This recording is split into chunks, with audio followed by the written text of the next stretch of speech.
Hello ನನ್ನ ಅಚ್ಚುಮೆಚ್ಚಿನ ಸ್ನೇಹಿತರೆ, ನಾನಿವತ್ತು ನಿಮಗೆ ದಪ್ಪ ಅವಲಕ್ಕಿ ರವೆ ಮಾಡಿ ಅದರದ್ದು ಪುಳಿಯೋಗರೆ ಮಾಡಿದ್ದನ್ನು ನಾನು ತಿಳಿಸ್ತೀನಿ. ತುಂಬಾ ರುಚಿಯಾಗಿರುತ್ತೆ. ಬೇಗ ನೀವು ಮಾಡ್ಕೋಬೋದು, ಡಬ್ಬಿಗೂ ತೊಗೋಬೋದು, ಡಬ್ಬಿಗೂ ಸಹಿತ ತೊಗೊಂಡು ಹೋಗ್ಬೋದು. ನಿಮಗೆ ಬೇಗದಲ್ಲಿ ಮಾಡೋಕ್ಕಾಗುತ್ತೆ. ಯಾರಾದರೂ ಗೆಸ್ಟ್ ಬಂದಾಗ ಸಹಿತ ನೀವು ಬೇಗ ಮಾಡ್ಬೋದು. ತುಂಬ ಇಷ್ಟಪಡ್ತಾರೆ, ಭಾಳ ಚೆನ್ನಾಗಿರುತ್ತೆ.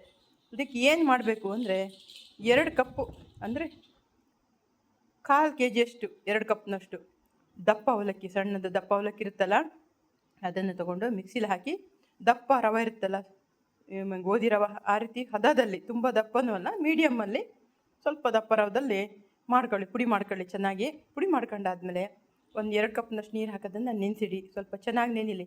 ನಿಮಗೇನಾದ್ರು ಉದುರು ಬೇಕಾತಂತಂದರೆ ನೀರು ಸ್ವಲ್ಪ ನೀವು ನೋಡ್ಕೊಂಡು ಹಾಕೋಬೋದು. ಈಗ ಸ್ವಲ್ಪ ಒಂದು ಅಂದಾಜಿಗೆ ನೀರು ಹಾಕಿ ನೀವು ನೆನೆಸಿಟ್ಕೊಳ್ಳಿ. ನಿಮಗೆ ಗೊತ್ತಾಗುತ್ತೆ ಅದು ಮೆತ್ತಗಾಗಿದೆ, ದಪ್ಪ ಇದೆಯಾ ಅಂತ. ಉದುರಾಗುತ್ತೆ ತಾನೇ ಒಂದು 10 ನಿಮಿಷದಲ್ಲೇ. ಇನ್ನೂ ನೀವು ಮೆತ್ತಗೆ ಬೇಕಂದ್ರೆ ಇನ್ನೊಂದು ಚೂರು ನೀವು ನೀರು ಹಾಕಿ ಮಿಕ್ಸ್ ಮಾಡ್ಕೋಬೋದು, ಎಷ್ಟು ಬೇಕಷ್ಟು. 2 ಕಪ್ ಅಂತಿಲ್ಲ, ನಿಮಗೆ ಎಷ್ಟು ಬೇಕಷ್ಟು, ಆಯಿತಾ.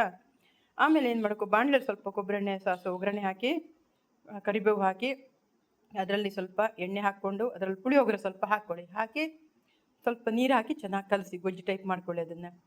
ಇಲ್ಲಿ ನಾವೇನು ಅದು ಸ್ವಲ್ಪ ಕುದ್ಮೇಲೆ ಪುಳಿಯೋಗರೆ ಗೊಜ್ಜು ನಾವೇನಿಲ್ಲಿ ಅವಲಕ್ಕಿ ಪುಡಿ ಮಾಡಿ ನೆನೆಸಿಟ್ಟಿರ್ತೀವಲ್ಲ ಇದನ್ನು ಅದರೊಳಗೆ ಹಾಕಿ ಚೆನ್ನಾಗಿ ಕಲಸಿ. ರುಚಿಗೆ ತಕ್ಕ ಸ್ವಲ್ಪ ಉಪ್ಪು, ಸ್ವಲ್ಪ ಬೆಲ್ಲ, ಖಾರ ಬೇಕಾದ್ರೆ ಇನ್ನೊಂಚೂರು ಹೆಚ್ಚಿಗೆ ಗೊಜ್ಜು ಹಾಕ್ಕೋಬೋದು, ನೋಡಿ ನಿಮ್ಮ ಟೇಸ್ಟು. ಹಂಗೆ ಮಾಡಿ ನೀವು ಅದನ್ನು ಚೆನ್ನಾಗಿ ಮಿಕ್ಸ್ ಮಾಡ್ಕೊಳ್ಳಿ. ಸ್ವಲ್ಪ ಹೊತ್ತು ಮುಚ್ಚಿಡಿ, 1-2 ಸಲ ಕೈ ಮುಚ್ಚಿಡಿ ಅದನ್ನು ಮಿಕ್ಸ್ ಮಾಡಿ. ಆಮೇಲೆ ನೀವು ತಿನ್ನಿ. ರುಚಿಯಾದ ದಪ್ಪ ಅವಲಕ್ಕಿ ರವದ ಪುಳಿಯೋಗರೆ ಗೊಜ್ಜು ಭಾಳ ಟೇಸ್ಟಾಗಿರುತ್ತೆ, ಭಾಳ ರುಚಿಯಾಗಿರುತ್ತೆ. ಎಲ್ಲರೂ ಮಾಡಿ ನೋಡಿ. ಸುಲಭವಾದ ಕೆಲಸ, 10 ನಿಮಿಷದಲ್ಲಿ 15 ನಿಮಿಷದಲ್ಲಿ ರೆಡಿಯಾಗಿ ಹೋಗುತ್ತೆ. ಎಲ್ಲರೂ ಮಾಡಿ. ಗೊತ್ತಾಗಿಲ್ಲ ಅಂದರೆ ಯಾರು ಇನ್ನೂ ಗೊತ್ತಿರೋದಿಲ್ಲ ಅವರೆಲ್ಲರೂ ನೋಡಿ ಕಲೀರಿ. ಗೊತ್ತಿಲ್ಲದವ್ರು ತಿಳ್ಕೊಳ್ಳಿ, ಹೇಳ್ತೀವಿ. ಧನ್ಯವಾದಗಳು. ದಪ್ಪ ಅವಲಕ್ಕಿಯ ಪುಳಿಯೋಗರೆ.